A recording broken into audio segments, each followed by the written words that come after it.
Bonjour à tous, je fais ici une petite vidéo update par rapport au plan de trading qui s'est déroulé sur Bitcoin. Je rappelle que cette émission est dédiée à Bitcoin et au trading de Bitcoin et j'ai fait une vidéo précédemment qui explique que le top aux alentours locales des 94 500, c'est le haut d'une bague baissière dans le sens de la tendance puisque nous sommes en tendance baissière. Je ne vais pas remettre tout dans l'ordre, on va revoir ça sur le plan ici, mais ce que je veux dire, c'est que ici le nouveau top que nous venons de faire, c'est un sell-off et c'est un nouveau marqueur de prix.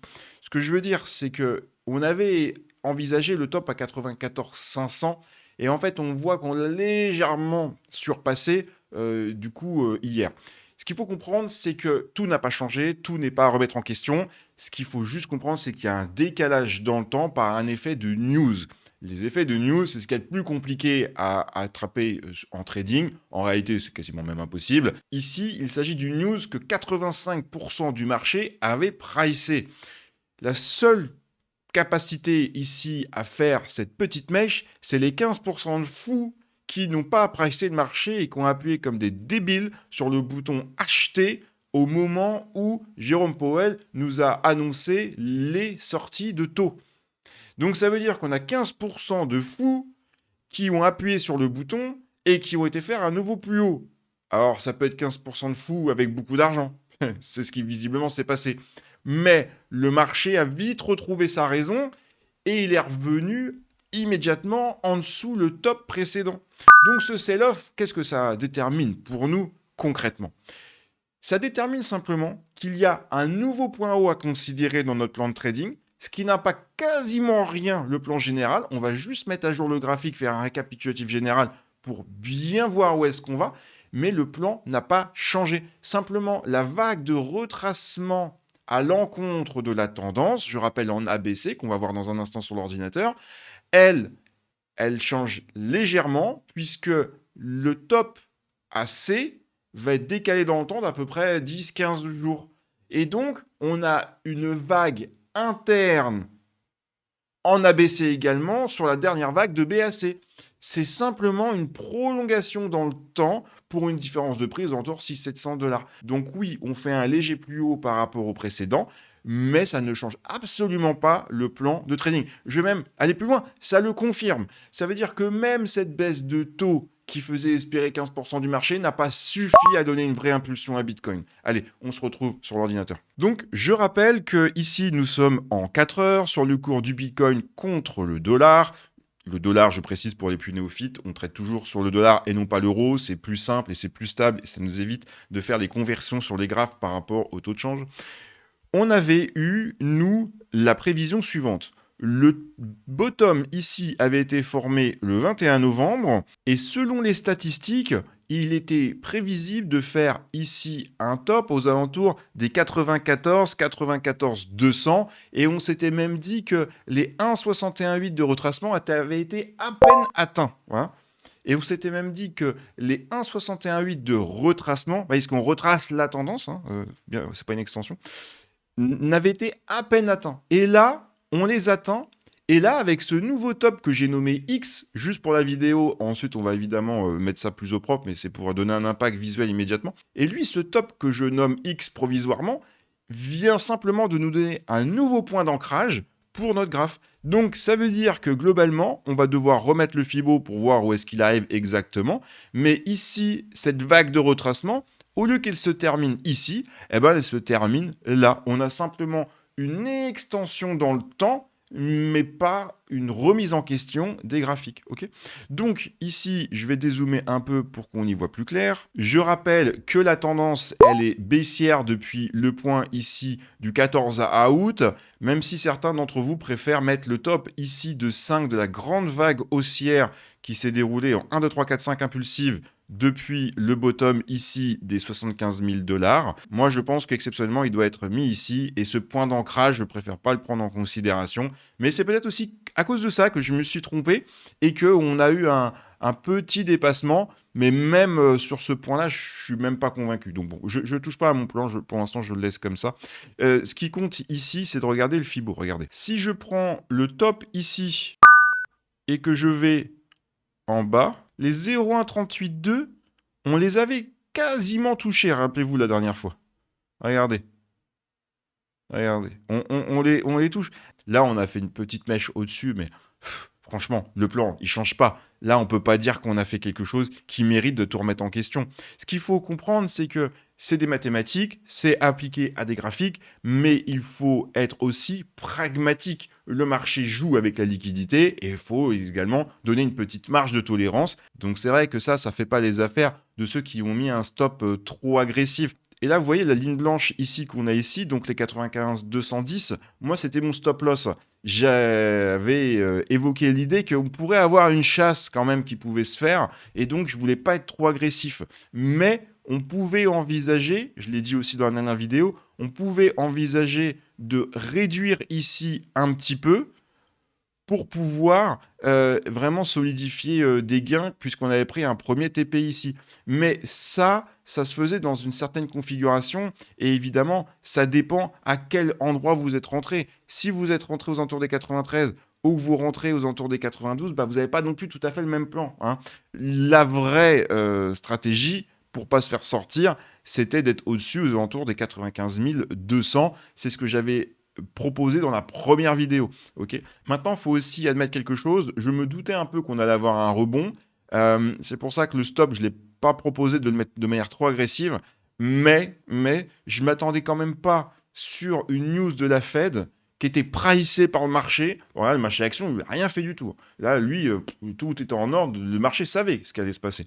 Là, on a eu une mèche, franchement, bah, un peu difficile à comprendre. Là, il y a vraiment eu des fous qui ont appuyé sur le bouton hein, sans raison. Ok. Donc là, je pense même qu'il y en a qui ont commencé à appuyer sur le bouton et ça a fait une cascade de liquidation sur plein de gens qui avaient des stops là entre 93 et 92. Et regardez, si je prends la carte de la liquidité, là on voit qu'on a été chercher les 94 400 et moi j'avais proposé 94 500 pour jouer safe parce qu'au moment où on a fait cette impulsion là, il n'y avait pas de liquidité au-dessus. J'avais dit franchement, si on va jusque là, c'est déjà incroyable. Et bah ça n'a pas loupé. Alors entre-temps, oui, il y a des stops qui se sont réajustés, mais ça c'est entre-temps. Et là, on voit clairement que eh bien, le cours va aller chercher maintenant à la baisse s'il n'y a pas de surprise sortie du chapeau. Donc concrètement, si vous, votre stop était trop agressif, vous vous êtes fait sortir, vous êtes encore dans la bonne zone pour shorter le marché, hein. Vous n'avez rien loupé. Simplement, si vous avez bien respecté le plan, ici, vous avez la zone verte sur laquelle vous avez pris un take profit partiel, ce qui fait que de toute façon, votre trade, il n'est pas perdant, hein. Vous avez gagné quelque chose, même si ce n'est pas ce qu'on cherchait, on est d'accord. Vous avez eu ici un cours qui a traversé la boîte verte, donc vous avez un premier TP qui a été pris à 10%, le cours est remonté, mais vu que vous aviez rebaissé votre stop loss, bon, bah, vous avez tout simplement fait un prix d'arrêt. Donc derrière, vous n'avez pas eu de perte, vous avez même fait quelques profits au moins sur ce trade. Mais l'idée, c'est de dire maintenant comment j'adapte. Alors, donc regardez, ici, on va rebasculer ce top en haut de la mèche. Soit vous prenez que les bougies pleines, soit vous prenez les mèches. Personnellement, je prends toujours les mèches, mais évidemment, c'est vous qui vous adaptez. Moi, ce que je vous propose à l'écran, c'est ma vision des choses, mais ma vision n'est pas absolue et je peux me tromper. Et c'est à vous, évidemment, d'adapter par rapport à votre zone de confort. Si vous, c'est plus facile pour vous de mettre que les bougies de clôture, vous mettez que les bougies de clôture. Je sais qu'il y a beaucoup d'entre vous, peut-être même plus que la moitié, qui préfèrent utiliser uniquement les bougies de clôture. Ça a du sens, je trouve, sur des unités de temps assez longues. Sur du court terme, à mon sens, moins. Maintenant, c'est pas le débat, chacun fait comme il veut et chacun voit midi à sa porte. Ici, la accès, regardez, je viens l'adapter sur ce nouveau top. On a bien le plus bas qui est fait par rapport à ce bottom ici précédent. Maintenant, on doit redécompter un petit peu comment tout ça s'est fabriqué. Regardez, on a une première vague retracement de la tendance en A, B et C.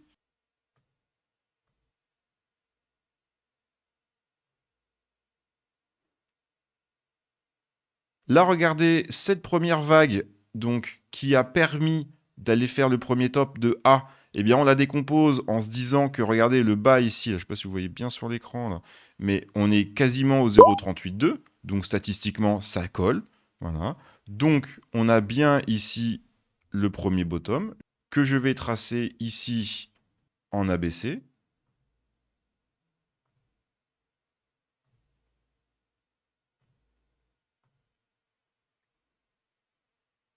Ici, on retrouve notre grande baie qui est assez difficile, elle, à décompter, il faut bien l'admettre. On a une espèce de range qui fait un petit peu douter, mais en réalité, pas tant que ça. Regardez, vous prenez là 3, 4 et 5.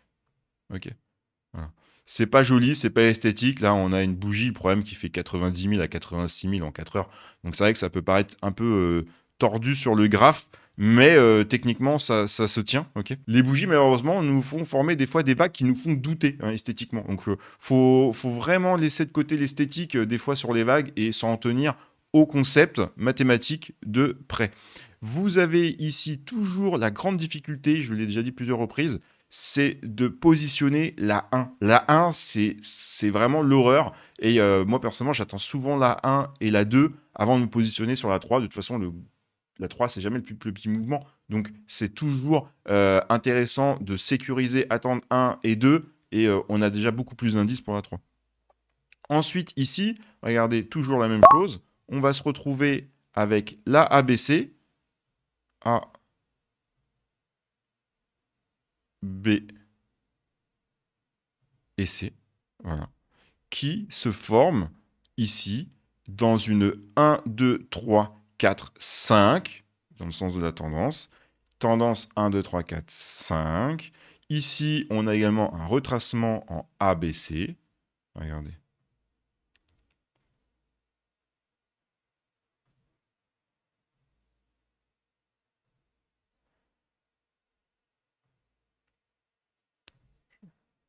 Voilà.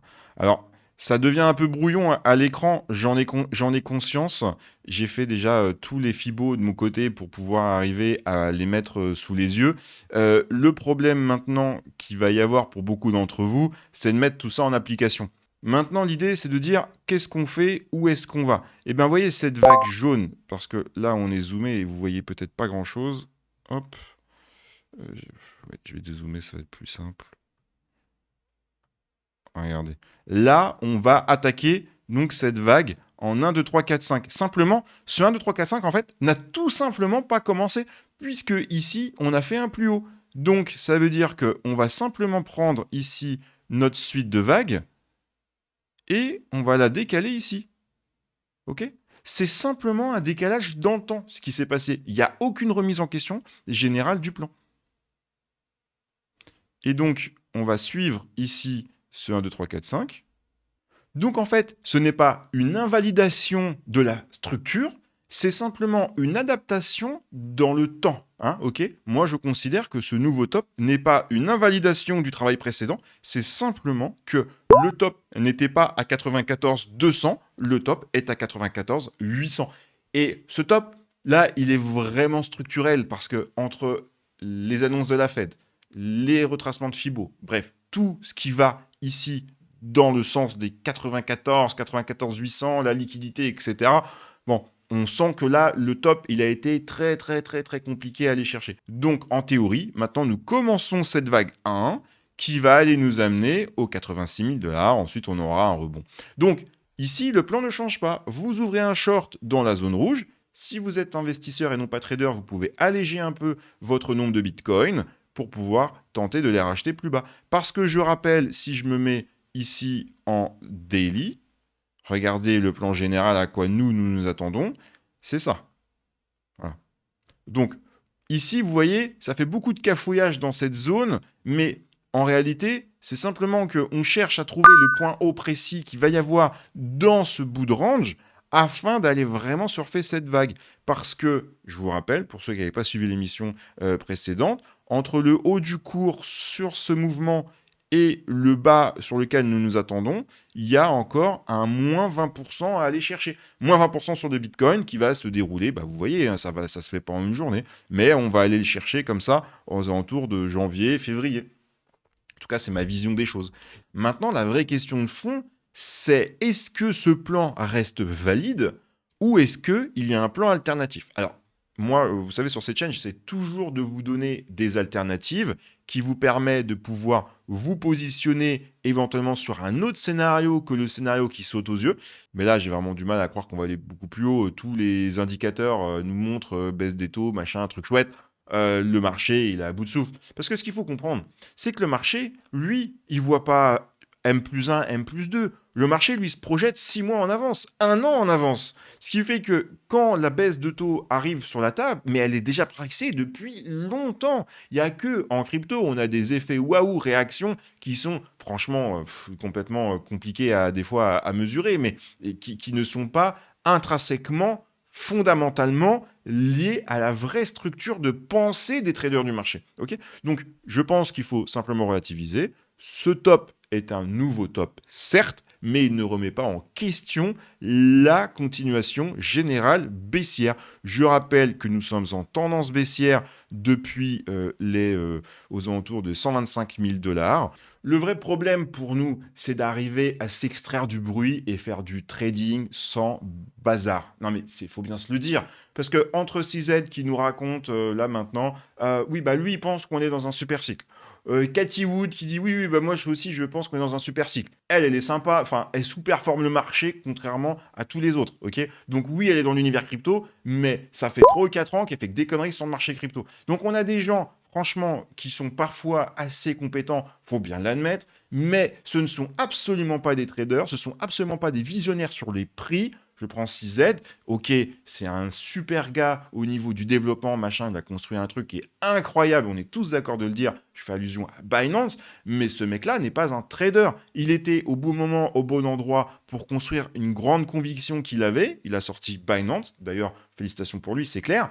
Mais à ce moment-là, ben, il est au bon moment. Il a eu des milliers de bitcoins entre les mains. Le truc a fait x100 et aujourd'hui, eh ben, il a beaucoup d'argent. Je ne critique pas. Je veux simplement dire que ces gens-là n'ont aucun intérêt, mais strictement aucun, à vous dire qu'on n'est pas dans un super cycle. Ils ont besoin que la machine tourne pour gagner de l'argent, que les volumes tournent. Ok. Donc, ne vous faites pas pourrir le cerveau par ce type de personnes. Concentrez-vous sur les faits factuels. Les faits factuels, c'est les mathématiques, c'est le sentiment de marché, les volumes et les zones de liquidation. Et les indicateurs qui vous intéressent, bien entendu, et sans rentrer dans la démagogie. Et tous les indicateurs qu'on vous montre par A plus B que c'est les meilleurs, faites très attention à ça. Souvent, eh bien, il faut revenir à des bases extrêmement simples, du RSI, un peu d'Ishimoku éventuellement. D'ailleurs, je peux vous le passer ici sur l'écran si vous le souhaitez. Alors, vous voyez ici en daily, on a réussi à reprendre ici le prix au-dessus de la Kijun, au-dessus de la Tenkan. Donc ça, c'est plutôt positif, c'est vrai. Mais je rappelle que nous sommes toujours en dessous du nuage. Le nuage, c'est ce qu'il y a de plus compliqué à passer en Ishimoku. Ok. Donc oui, on a quelques indicateurs qui nous font penser qu'on peut peut-être avoir quelque chose qui commence à se retourner. Mais il ne faut pas se baser que sur un seul indicateur. Vous avez ici à l'écran du Ishimoku qui a un bout d'encouragement, mais enfin on est toujours en dessous du nuage, il ne faut pas l'oublier. Et puis l'autre point qu'il faut prendre en considération, c'est qu'on a un RSI un peu au milieu de nulle part, No Man's Land, on est à 50, voilà. Donc le RSI, on s'en occupe pas pour l'instant. Ishimoku, bah, la tendance elle est neutre, hein, parce qu'on est en dessous du nuage et puis on est au-dessus de Kijun Tenkan. Donc eh ben, Ishimoku, on le remet au placard. Si je regarde en 4 heures, oui, le coup, regardez, on a le nuage qui est ici. Je sais que c'est le bazar à l'écran, vous voyez pas grand-chose là, mais on est au-dessus du cours en 4 heures. Mais l'unité de temps supérieure prévaut sur l'unité de temps inférieure. Ok, ça, ce sont des règles élémentaires. Si vous avez une autre vision du décompte et une autre variante à proposer, ben écoutez, je suis très heureux de l'entendre. Proposez-la dans les commentaires, structurez-la, argumentez-la, s'il vous plaît. Juste ne dites pas To the Moon 100 000 $. Bon, c'est sympa en commentaire à lire. Des fois, des fois, je peux rigoler, mais enfin, c'est pas intéressant, hein. Franchement, il faut qu'on se le dise. Ce qui compte, c'est d'avoir des éléments factuels, des éléments techniques qui nous font dire, tiens, là, c'est vrai que ça peut être un peu différent. Il peut y avoir quelque chose à explorer de ce côté-là. Si c'est le cas, bah, écoutez, évidemment, vous êtes le bienvenu pour poster ce type de commentaires. Voilà. Cette vidéo touche à son terme.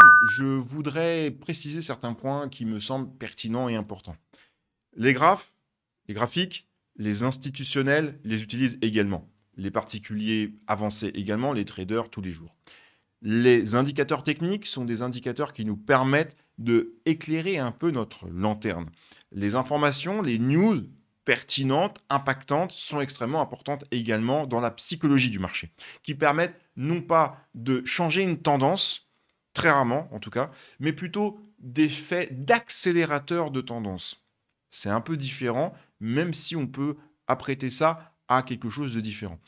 Et l'autre point aussi, c'est qu'on se fait très régulièrement bousiller nos plans par des sentiments qui sont émis par des signaux faussés. Je développe et je m'explique.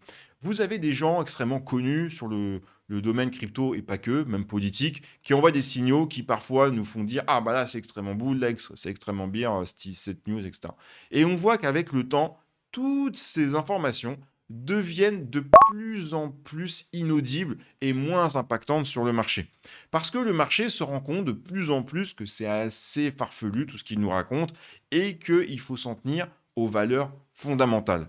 Les Américains sont le moteur économique du monde, du moins occidental. Il faut vraiment se focus sur l'emploi aux États-Unis, le cours du dollar et les taux de change. À partir du moment où vous avez ces 3 points, vous avez les piliers essentiels pour trader. Tout le reste, c'est du vent qui circule autour. Mais il ne faut pas attendre que la news tombe de l'emploi, etc., pour pouvoir se positionner. Il y a des indicateurs qui sont avancés pour toutes ces métriques. Je ne vais pas tous les citer, je pourrais faire une vidéo sur le sujet. Mais en tout cas, ce qu'il faut absolument que vous gardiez à l'esprit, c'est que quand la news tombe, par exemple, ici, réduction des taux, il ne faut pas attendre d'être sur l'ordinateur pour appuyer sur le bouton.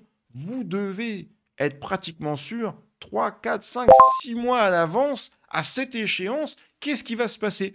Si vous n'êtes pas capable de le faire, parce que c'est un vrai métier, hein, un analyste financier, parce que c'est un vrai métier, analyste financier, ce n'est pas un trader. Alors, certaines personnes sont à la fois analystes financiers et traders, mais dans les salles de marché, c'est pas comme ça. Vous avez un analyste financier personnalisé ou global sur un pool de traders qui propose des plans au trader. Ensuite, le trader, lui, il fait son plan. Puis après, vous avez des personnes qui sont analystes et traders. Là, je pense que ça manque encore de discernement et seuls les meilleurs y arrivent. Mais il faut comprendre que l'analyste prend des semaines, des mois avant d'ouvrir un plan de trading. Et vous avez certains traders qui n'ouvrent pas un trade pendant des semaines. OK?